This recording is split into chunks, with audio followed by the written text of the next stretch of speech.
Lepo pozdravljeni, med nami je spet luč miru iz Betlehema.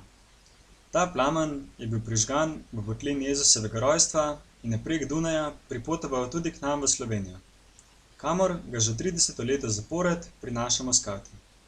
Plamen pa s seboj prinaša sporočilo, ki je letos v množini. Prižgimo bližino.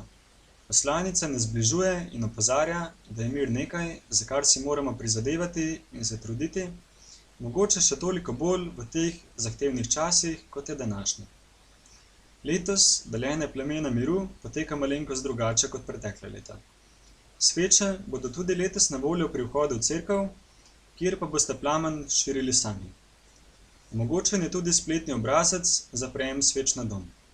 Lepo ste povabljeni, da na enega izmed načinov prižgete svojo svečo z betlehemskim plamenom ter plamen vzdržujete do božiča, ko med nas pride prava luč.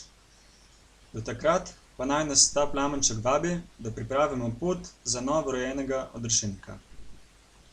Bistvo ni sveča, temveč plamen, ki gori na njej. Ni isti po vsej Sloveniji in vsej Evropi. S prostovoljnim prispevkom pa pomagate pri dobrodelni akciji. Zbrani prispevki bodo letos namenjeni 3 organizacijam: Lunini vili za pomoč otrokom s travmami, libanonski skavtski organizaciji, ki se trudi nuditi pomoč vsem, ki jo potrebujejo, in skladu Svete Lucije, ki je namenjen zdravstveni in socialni pomoči članov skavtske organizacije. Del zbranih prispevkov pa gre za delovanje našega draveljskega skavtskega stega. Hvaležni smo za vsak vaš dar. Bog povrni. Plamen luči miru in sveče bodo v cerkvi na voljo do božiča.